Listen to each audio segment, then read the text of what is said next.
好嘢！而家嚟到熱海站，哇，好耐未嚟過呢度。我估唔到平日呢都咁多人嘅喎，係平日嘅晏晝1點嚟㗎。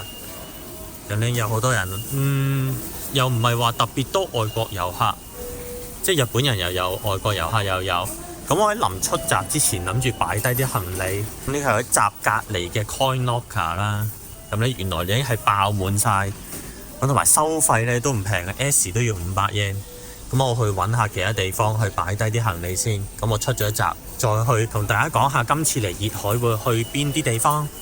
我喺車站前面個商場，咁落去地下1樓呢，就有一排 locker，咁都有啲空缺之外，價錢呢都非常之相宜。譬如細呢啲呢，就係300 yen，咁車站嗰度呢個就係500 yen，咁一路咁加上去啦。喺車站一出嚟，去到車站出邊門口嗰啲咁嘅 locker 度即刻去放嘅話呢，咁就貴少少。咁呢度大家自己諗下啦。咁個商場呢，係一出個車站門口呢，就即時到噶啦。咁我而家就行翻上去1樓2樓專門店。即係可能好多人都覺得熱海呢就係一個比較衰退咗嘅地方。咁其實衰退係有衰退，但係而家呢睇翻啲新聞，就近呢10年左右係開始慢慢復興翻上嚟噶啦。咁所以嚟呢度睇一睇，咁有啲係遊客區嘅地方，另外有啲係比較啲衰退啲嘅地方。咁咪今次呢就可以嚟度睇一睇啦。我呢度就係熱海第一大廈Atami Daiichi Bill。你睇到啦 ，JR 熱海站喎，JR 嗰個標誌係黑色嘅喎，咁得意嘅。咁呢度應該係算係 JR 東日本，咁 logo 係綠色嘅。如果係 JR 東海嘅話，個 logo 就係橙色，會變咗黑色啦。咁前面見到有啲人坐喺度浸腳嘅，前面呢個就係加康之湯。咁湯即係熱水，咁喺熱海呢度呢，就代表溫泉啦。咁即係話德川家康又喺呢度浸過溫泉嘅。咁而家就用翻佢個名咧嚟整，喺個 JR 火車站前面有一個比較細型啲嘅觀光點啊。咁大家可以感受下溫泉啦，完全唔需要 book 嘢，嚟到呢度就得啦。可以買一條毛巾，都100 yen 嘅。所以其實乜都冇帶咧都冇所謂啦。咁熱海呢，係當時嘅將軍啦，第3代嘅家光喺度興建咗個御殿，1662年啊，呢係400年之前嘅事嚟㗎啦。咁跟住呢，都係同一啲德川家有關嘅事蹟。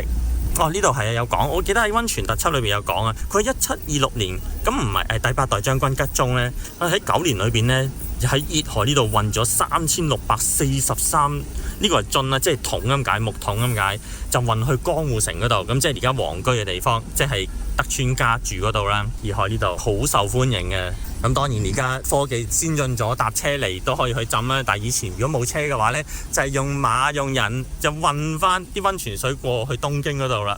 咁江戶即係東京啦。今次嚟呢度嘅目的，要同大家講一講。咁而家喺個車站前面咁見到正前方有熱海溫泉仲見世商店街，呢一個就係最多人識、最多人行過嘅溫泉商店街，熱海嘅商店街啦。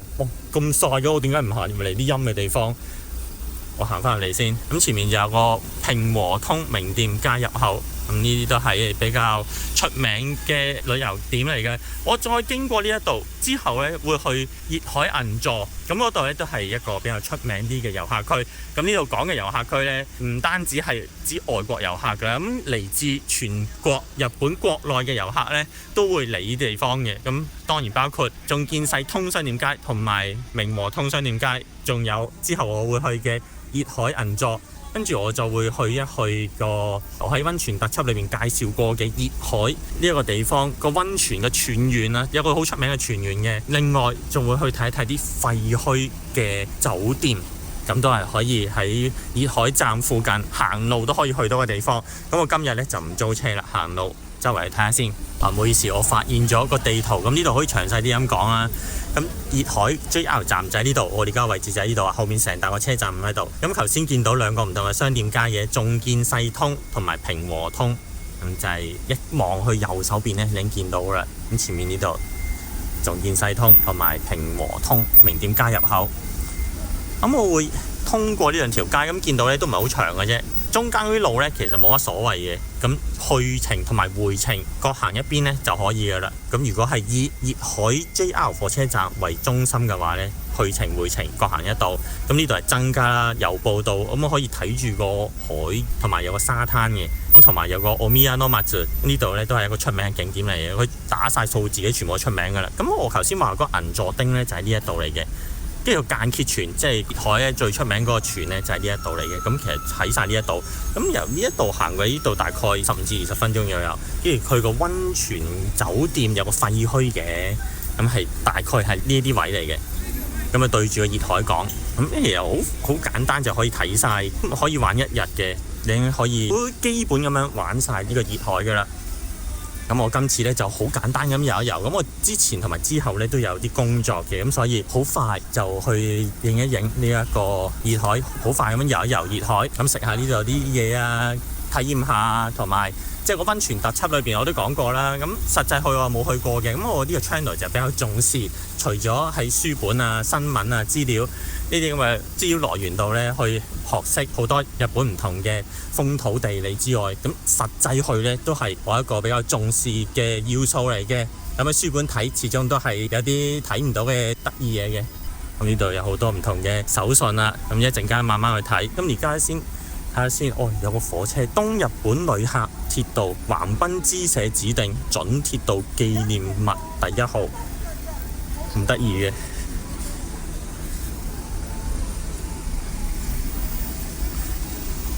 我睇下先，呢個就係熱海輕便鐵道7機關車。咁喺明治40年至到大正12年，好短時間啫喎。咁由熱海去到小田原25公里之間，係用2個鐘頭40分鐘行駛嘅呢個鐵路。咁之後關東大震災即係1923年啦，咁就廢咗線啦。呢一部車就拎去唔同嘅地方去展示啦。由公營呢就賣翻俾個熱海市，咁而家熱海市呢就喺度展示緊啦。呢個原來真嘅火車嚟㗎！咁得意，我以為係玩具嚟喎。呢度都可以睇到歷史嘅文物，咁超過100年啦。如果佢話明治40年至到大正12年嘅話，我呢度就係入啲煤咁樣嘅。咁睇唔睇到有得串燒鮑魚，一支就950 yen， 2支就1800 yen， 咁樣嘅。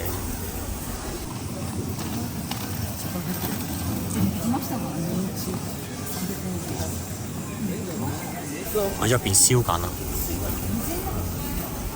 幾吸引啊呢個。跟住嚟到呢間魚干物魚totoya，咁係賣一啲魚嘅魚乾啊，曬乾咗嘅魚。呢個係喺熱海呢度最出名嘅金目鯛金目鯛，咁一塊就係1000 yen。咁呢個可能細個啲嘅就800 yen。ホッケ都有喎，900 yen。咁喺日本咧就好常食ホッケ嘅。エビみりん一塊350 yen， 幾得意喎呢度。咁如果住得近嘅話，咁買翻屋企整都幾好嘅。咁原來呢一個名店街嗰度都有幾檔係賣啲串燒嘅海鮮。咁頭先都睇到有一個係有鮑魚啦，咁呢一度都有鮑魚嘅。バター醤油牛油豉油味，咁好似幾香口喎。ハマヤキ同埋イソヤキ，帶子都有800 yen， 同埋燒蝦2嚿蝦750， 3嚿就950。咁你見到好多本地嘅遊客都喺度排緊隊啊！好，入邊都有食嘅，呢個就係金目鯛專門店。我仲有其他嘢食嘅，有啲海鮮檔。咁如果係上南嘅話呢，就會出名係シラス啦。咁呢一度係比上南再南少少嘅。如果シラス最出名呢，都係鎌倉附近嗰一帶呢，咁就會有好多呢啲咁嘅シラス嘅鋪頭。咁當時介紹嘅江之島江之島呢，呢個シラス呢都好出名。咁生嘅呢，咁就係要嗰一日捉到先至可以拎出去賣嘅，就唔係咁輕易。咁呢啲呢，可能就係乾嘅，咁呢就個提供嘅時間呢就可以長啲啦，就唔需要當日捉到，即係當日捉唔到呢都可以賣嘅。咁呢一個佢冇寫明嘅話呢，就咁可能係事先處理好嘅，好正啊！見到拎個細路仔去影相啊，冚落個頭度。冠一同埋Omiya，金色夜叉係以熱海為母，係一個好出名嘅作品嚟㗎。哇，可以有公主泡泡添啊，隔離。但係佢唔試啊，去喎，佢試啊，正啊呢個。我睇下呢個手湯，福福之湯。可以感受到佢嘅溫暖啊！佢話試下先係點樣嘅呢？哇，唔係溫暖啊，係熱㗎，但係接近辣，唔可以擺咁長時間。哇！呢個係啱啱喺屋企咧開熱水爐沖涼嗰陣時，啱啱一開佢一攻出嚟嗰下熱呢，咁熱嘅。或者咧用翻我自己屋企嚟比喻嘅話呢，就係夏天嘅晏晝沖涼開熱水嘅話呢，無論開幾多度呢都會好熱，因為個太陽已經曬到水缸裏邊水好熱㗎啦。幾得意呢個，哇係冬天嚟呢度正啊！咁佢話有冇話幾多度呢？呢個係唔可以飲嘅，因為有啲係飲泉嚟嘅。大概係40度，佢係調節咗係40度，但我感覺上係比40度高。可能而家係晏晝或者夏天，咁可能個體感有啲唔同啦。同埋睇住呢，如果有溫泉嘅話，通常有個成分表喺度，就表明呢一個係咩溫泉嚟嘅。咁睇下呢個係福福湯，有晒佢啲名。熱海93號有 calcium natrium 鹽化物嘅溫泉嚟嘅，咁啊低張性、弱鹼性同埋高溫泉嚟。去研究佢啲功效嘅話，就睇呢一個成分表，同埋睇佢啲研究個水質係點樣啦。都幾得意喎呢個。咁再行前少少，呢條街已經係完一條巷咁長，哇，100-200米左右可能有。咁有人排晒喺度就食，呢個係咩嚟㗎？お魚當一，即係魚當嘅鋪頭。我去改啲名幾得意，哇！呢一個啊，今日嘅おすすめ，好似富士山佢話呢度，馬魯地開成到富士山，即係好似海鮮砌成嘅富士山咁樣。話呢個吸引女士啊，2880 yen 嘅係一個 mini 嘅三色檔嚟。咁有啲咩料呢？拖羅啊、蟹啊、卡尼、Kinmeda，咁呢個一定有㗎啦喺呢度。Ikura 同埋 Wuni。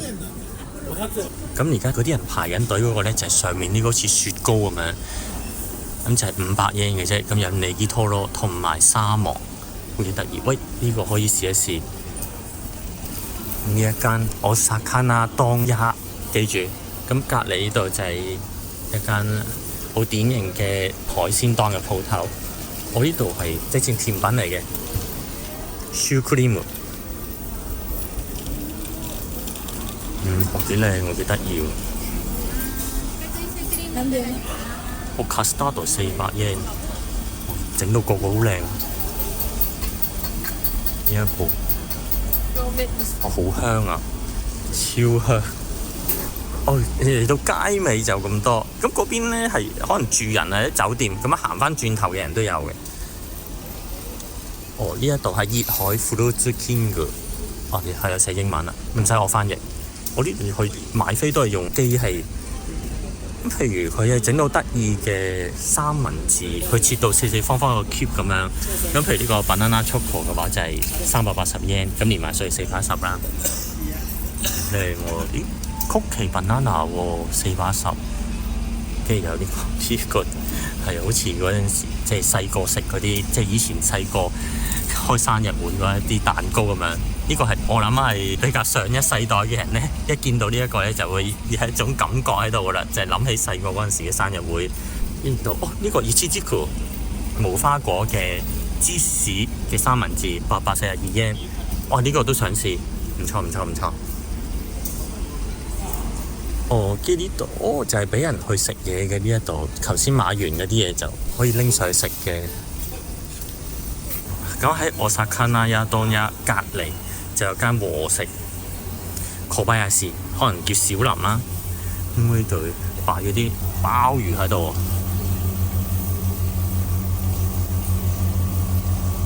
咁係活嘅。喐緊啦！有鬚突出嚟㗎。幾多隻？有啲係唔喐嘅。我行咗一次係和通名店街，咁想去右邊嗰度通返去仲見世通嗰條商店街嗰度。點解特登影呢度呢？我成日想俾大家睇一啲呢，即係譬如遊客唔會特別經過嘅一啲景色。咁我哋名店街咧就會經過嘅。咁而家出咗去出邊，咁我就行。咁因為我見到前面一間Tokyo Laundry。Cleaning 嘅話 Tokyo Laundry 即係洗衣鋪。咁呢度咧你係冇營業㗎啦。哇！睇落超和，咁好多人都會 get 到咧超和係乜嘢。咁睇下佢裏邊係有啲舊嘅雜誌。哇！我想要啊，最新鋭藍嘅 Toledo 呢一本啊，但唔係話太舊，2020年嘅啫喎。咁有本哆啦 A 夢同埋佢個妹啊，哆啦咪醬。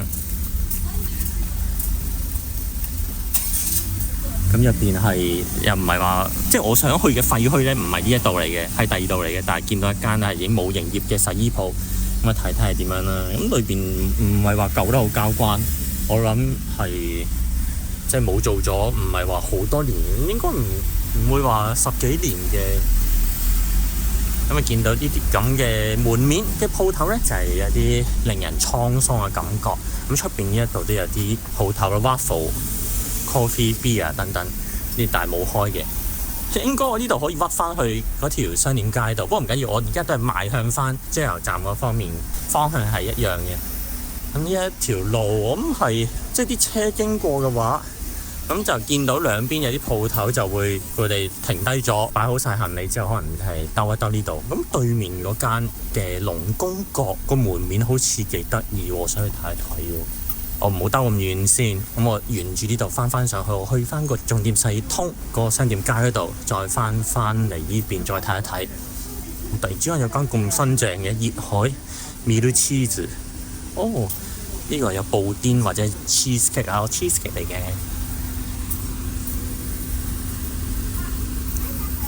呢度就係半熟嘅 Basque 係芝士其中一種咧，同埋鹽嘅 caramel。哇，呢啲都幾開心啊！啲妹妹嚟到嘅話，呢啲嘅手信都唔錯，我覺得。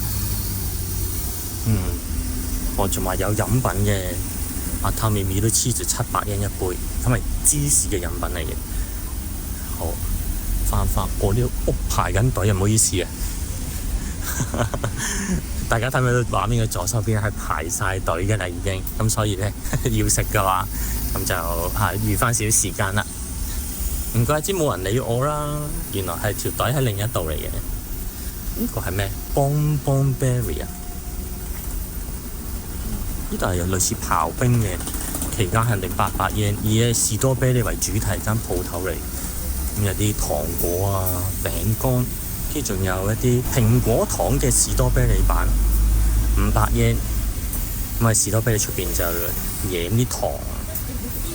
咁仲有 short cake 嘅大福，呢個好似幾吸引喎，幾夠份量。呢個幾得意喎，熱刺嗰度爸爸佬啊！呢度啲鋪頭啲幾得意，佢開到出嚟出邊呢一條街。咁我呢度係翻去嗰條仲見細地點樣嘅咧？熱海嘅布甸呢度又排長龍啦。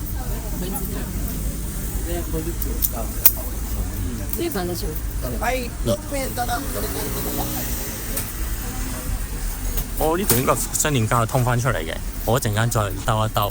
呢一度係熱海布甸，咁大家睇下，應該10個人左右喺度排緊隊。咁人食緊呢。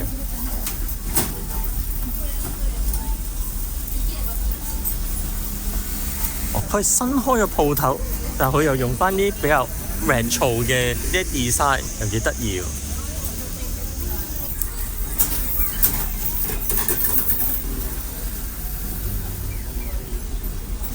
呢後街，咁喺日本成日都會見到呢啲咁嘅1000円嘅自動販賣機。咁喺新宿咧就會見得多啲啦。原來熱海呢度都有啦。咁如果大家有勇氣嘅話，同埋好有錢嘅話，就不妨入1000円去試下一個夢啊！1000円就可以買到啦。咁有啲咩出嚟嘅，咁大家抽咗就會知啦。咁我咧就期待大家嘅報告。呢度有啲賣魚餅嘅，但係都可能時間比較晏啦。我係想食呢啲嘅，一陣間去翻隔離嗰度買嘅應該得㗎。呢度魷魚應該係咪真嘅咧？曬緊魷魚，就咁擺喺度啫喎。睇佢好靚，好似假大冇理由咁樣。應該係真嘅。有味啊！真嘅。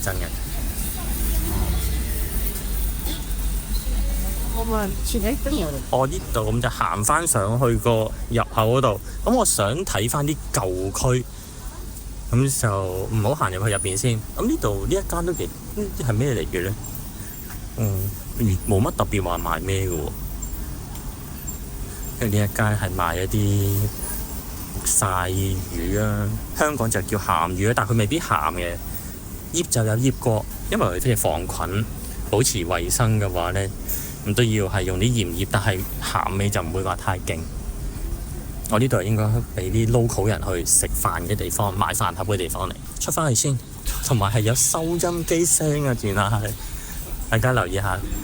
前面就係個海啊，咁一陣間會去咗去睇睇嘅。我炒翻上去，幾得意喎！整體上咯，我係落去嗰陣時，咁我一陣間就翻去嗰間一隻好典雅嘅溫泉旅館嗰間鋪頭嗰度睇。咁而家上翻去中堅西咁睇下先啦。咁誒溫泉饅頭咧係啲車班嚟嘅，訂翻。咁呢度有啲單果啊。咁呢度都係一啲補充體力嘅一啲食物嚟啊！河間呢個池就係下面呢一個中村屋，裝修得咁靚嘅。呢條街仲短過頭先嗰一條名店街，一睇前面嘅係圓嘅啦。咁一頭一尾咁100米左右嘅咋。有熱海嘅 Yogurt 發酵所。Yogurt 即係乳酪嘅發酵所，咁見到大家都傾晒喺呢一度。呢個栗子餅嚟嘅，白塔庵，白塔庵啊，蠔油紅豆味啊，冇可能難食啊！原來咁樣嘅，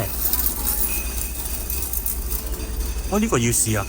佢好似麵包咁樣㗎，我一睇我以為孖寶兄弟嘅冬菇添。咁樣嘅難食有限啊！呢個臨走嗰陣時買一個要。一個幾多錢？我覺得大概600 yen 左右。可能會賣晒添喎。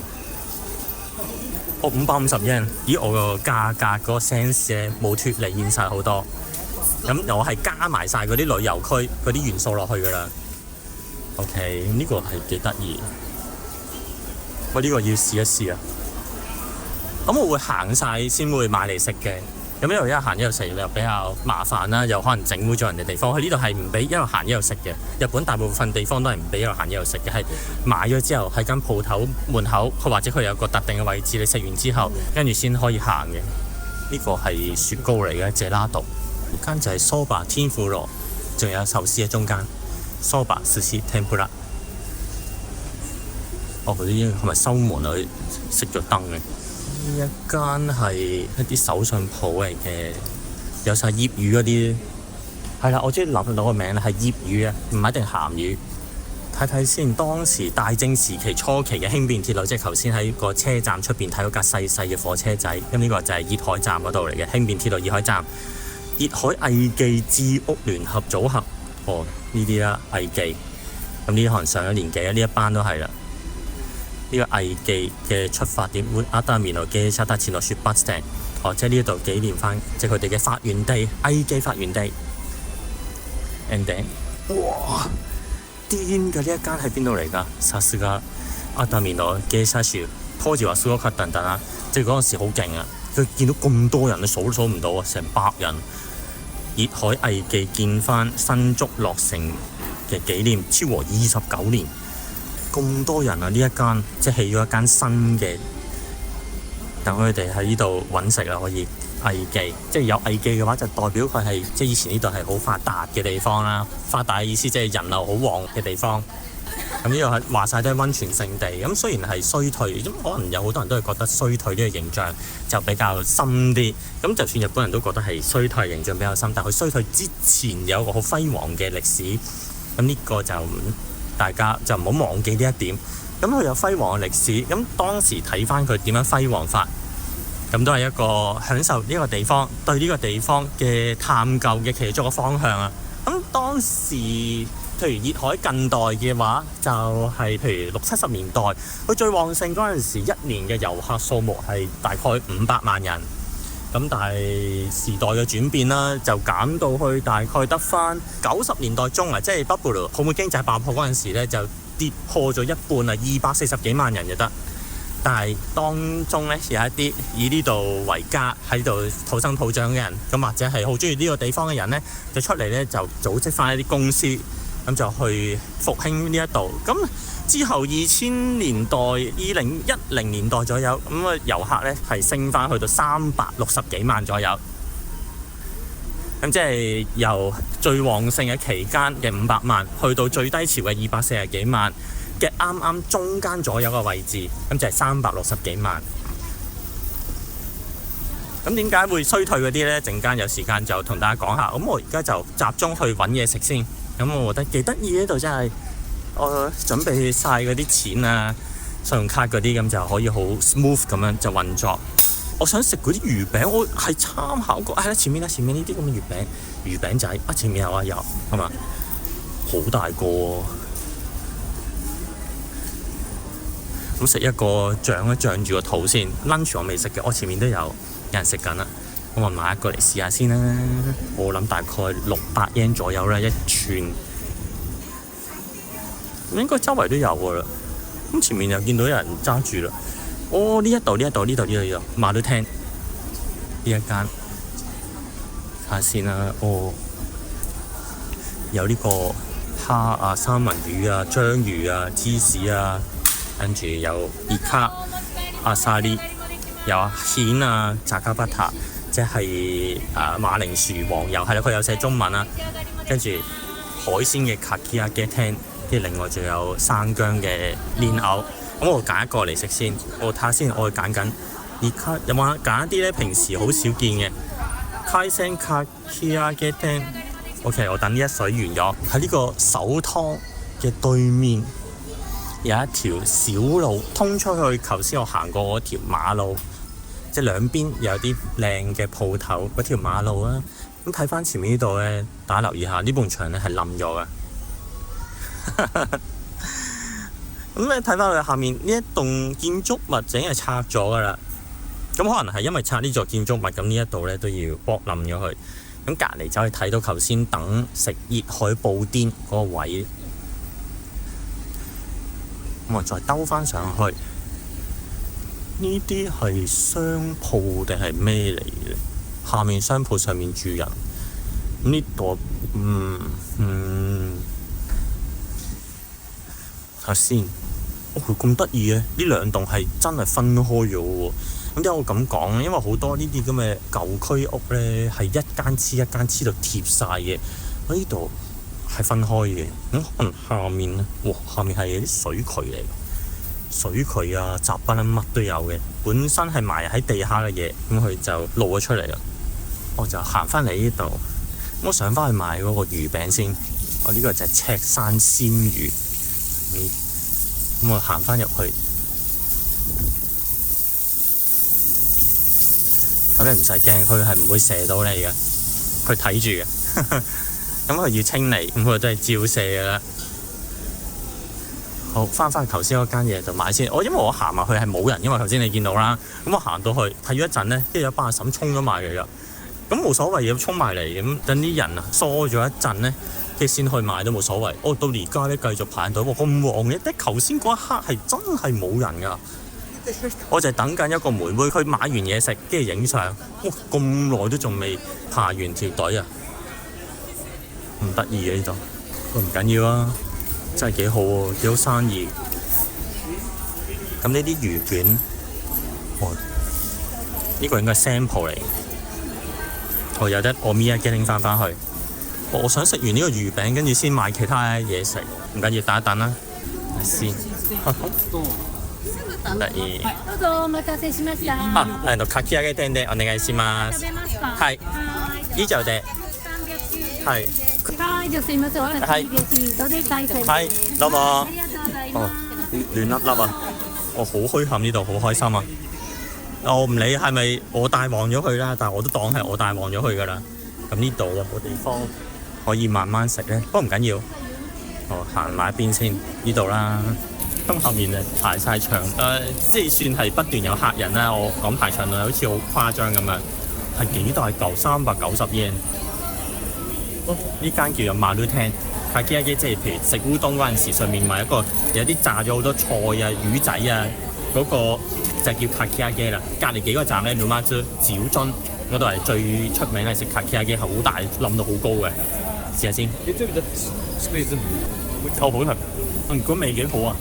即係第一樣嘢，我覺得係唔係好鹹呢樣嘢好重要。有陣時日本買嘢食咧係真係幾鹹。佢預你買埋嘢飲啊嘛，等你鹹啲，即係飲多幾啖嘢飲，或者係引誘你去買飲啦。咁呢個唔係幾鹹，唔係幾清嘅，我覺得。同埋有啲料都唔錯，我覺得。咁我見到有啲卡基亞基嘅 feel 嘅，即係佢將個卡基亞基呢個概念咧，就整成一個魚餅。幾好啊！390 yen 啊呢個，食到飽。我覺得係有啲少人數嘅遊客嚟講咧，可能佢整細粒少少。咁價錢佢唔使特別標低嘅，咁個份量減啲，有3款咁串埋一串咁樣，我覺得呢啲幾好。咁佢都用翻啲比較傳統式嘅營業方式啦，即係喺呢個味咧就成串俾你食，係呢個價錢噶啦，咁就你自己搞掂啦。咁可能應合翻而家嘅潮流嚟講，一串兩個味咧最少2至3個味，價錢可以調高少少嘅，可能450 yen。咁你俾一個呢個同一個味，再加一個差唔多價錢嘅味。2個或者3款，會滿足啲。咁呢個佢可能有佢嘅策略喺度嘅，就係、可能你如果你想食唔同味嘅話，咁你嗌咗2串啦咁樣。但係一個已經好飽，我覺得係。我食完呢一間，跟住唔好食咁多嘢住，我去咗銀座嗰邊先。我翻到嚟，咁我遇到有就再食。咁因為而家已經係飽飽地啊。咁我去銀座嗰邊，咁睇咗嘢先，我就最重要就係睇呢度嗰啲個環境係點樣啦。咁同大家去介紹翻。咁方向係呢一邊㗎啦。頭先仲見世通嗰度，咁係好短咁樣，一行就行翻上嚟。而家出邊個天色係啲暗暗地，我記得係個天氣預報都係話會落雨嘅。咁我快啲去咗廢酒店嗰邊先，咁我去翻海岸嗰邊。我諗係即係啲比較簡單啲。喺星期6日度，譬如幾個女仔咁或者係拍拖都好啦。又唔想去咁遠，近近地隔咗幾年未嚟過，咁我可能會嚟呢度。係啦，我想食嗰個就係呢一個嚟嘅。我希望佢唔好咁快收檔啊！好快咁搭車由東京出嚟2個零鐘左右，咁可以過夜唔過夜？咁過夜嘅話咁可以休閒少少啦，唔過夜嘅話咁行呢幾條街都可以玩得幾開心嘅。係我頭先講話想去睇對面馬路嗰一間溫泉旅館嗰間鋪頭。好，我嚟翻龍宮閣附近啦，三景莊。咦，睇佢好似冇開鋪冇營業噶咯喎，歡迎入浴，宿泊就係5000 yen 起。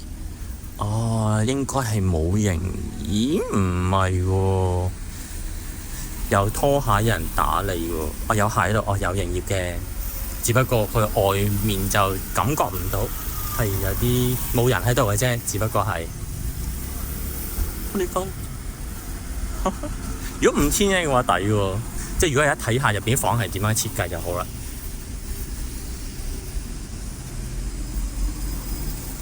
兩間嚟嘅，三景莊就係隔離右手邊呢一度，三景莊。